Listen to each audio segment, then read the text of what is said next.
নমস্কার সবাইকে, আমি সমীর আর আপনারা দেখছেন শ্যামপুর টিভি। পূর্ণেন্দু পত্রী নামটা বাংলা সাহিত্য, কাব্য, চলচ্চিত্র জগতেও স্বর্ণাক্ষরে লেখা। তবে শুনলে অনেকেই অবাক হবেন, কবি, উপন্যাসিক, প্রাবন্ধিক, চিত্র পরিচালক পূর্ণেন্দু পত্রী জন্মগ্রহণ করেছিলেন শ্যামপুর থানার নাকল গ্রাম অঞ্চলে।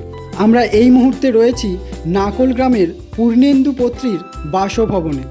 আজ শ্যামপুর টিভির এই প্রতিবেদনের মাধ্যমে আমরা তুলে ধরব পূর্ণেন্দু পত্রীর জীবনের ইতিবৃত্ত। একজন বিশিষ্ট ভারতীয় বাঙালি কবি, ঔপন্যাসিক, প্রাবন্ধিক, শিশু সাহিত্যিক, সাহিত্য গবেষক, কলকাতা গবেষক, চিত্র পরিচালক ও প্রচ্ছদ শিল্পী ছিলেন পূর্ণেন্দু পত্রী। তিনি 1931 সালের 2রা ফেব্রুয়ারি হাওড়ার শ্যামপুর থানার অন্তর্গত নাকল গ্রামে জন্মগ্রহণ করেন। পিতা পুলিন বিহারী পত্রী ছিলেন ভীষণ দয়ালু মানুষ। এলাকার মানুষের জন্য নিবেদিত প্রাণ ছিলেন। মা নির্মলা দেবীও ছিলেন প্রতিভাবান। বিভিন্ন ধরনের আলপনা নাকি তার হাতে প্রাণ পেত। কলকাতায় এসে কাকা নিকুঞ্জ বিহারী পত্রীর চলচ্চিত্র পত্রিকা চিত্রিতা ও সাহিত্যপত্র দীপালিতে তার আঁকা ও লেখা সূচনা হয়। 1965 সালে প্রেমেন্দু মিত্রের গল্প অবলম্বনে তার প্রথম চলচ্চিত্র স্বপ্ন নিয়ে মুক্তি পায়। এরপর রবীন্দ্রনাথের কাহিনী অবলম্বনে স্ত্রীর পত্র ও মালঞ্চ সহ 5টি চলচ্চিত্র পরিচালনা করেন তিনি। এছাড়াও নির্মাণ করেন 7টি তথ্যচিত্র। স্ত্রীর পত্র চলচ্চিত্রটির জন্য তাশখন্দ চলচ্চিত্র উৎসবে শ্রেষ্ঠ চিত্র নির্মাতা ও শ্রেষ্ঠ পরিচালকের পুরস্কার অর্জন করেন তিনি। নাকল গ্রামে ওনার স্মৃতির উদ্দেশ্যে পূর্ণেন্দু মেলা অনুষ্ঠিত হতো বেশ জাঁকজমকপূর্ণভাবেই। ওনার শিষ্য রণজিৎ কুমার রাউত দায়িত্ব সহকারে এই মেলা পরিচালনা করতেন, কিন্তু কালের প্রবাহে সেই মেলা বন্ধ হয়ে যায়।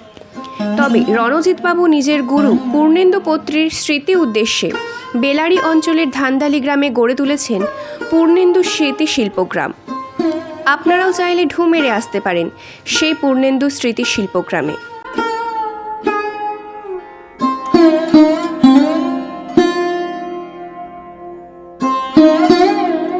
তিনি বরাবর লেখাপড়া শেখার পর কলকাতায় থাকতেন।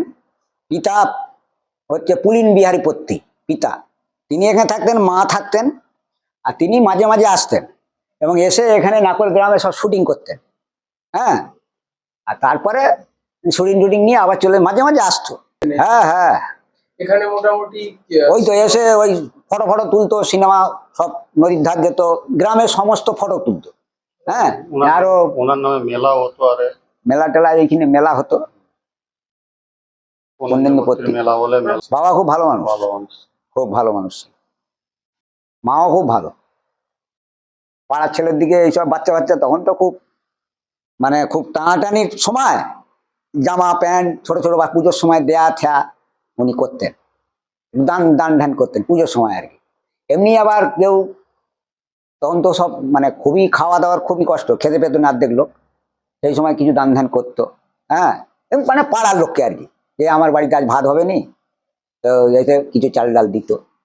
এখানে কোনো সিনেমা শুটিং হয়েছে? হ্যাঁ হ্যাঁ, এখানে আজকাল সব লোক থাকতো, তো কলকাতা থেকে সব স্টাফ আনতো, এনে এখানে থাকতো রাত দিন করে, 5 দিন 6 দিন থাকতো। কোনো এরকম সিনেমার নাম মনে আছে? স্ত্রীপত্র করেছিল, এইটাই শুনেছি, আরো বই করেছেন, কিন্তু এইটা বেশ প্রচলন ভালো। 2টি পাতা আছে মনে হচ্ছে। হ্যাঁ, 2টি পাতা আছে। মেলা হয় শুনেছি, সেই মেলা কি এখনো? না, এখন আর হয় না। কতদিন আগে থেকে মোটামুটি বন্ধ? এই 5-6 বছর বন্ধ হয়েছে। কি কি হতো মেলাকে ঘিরে? মেলাতে নানা রকম অনুষ্ঠান, আসাম, দার্জিলিং এসব থেকে ওই উনার যে শিষ্য, পাশের গ্রামে বাড়ি, ওর নাম রঞ্জিত রাউত, উনি সব মেলাটা পরিচালনা করতেন। এমনি বাইরে থেকে আসাম ফাসাম থেকে সব নৃত্যশিল্পী বা এমনি ওই যে সিনেমায় মনোজ একদম নাম করে, মনোজ সিনেমা করে, মনোজ কি তার নাম, সিনেমা টিনেমা আর্টিস্ট সব আনতো। একদিন 5 দিন 6 দিন মেলা হতো।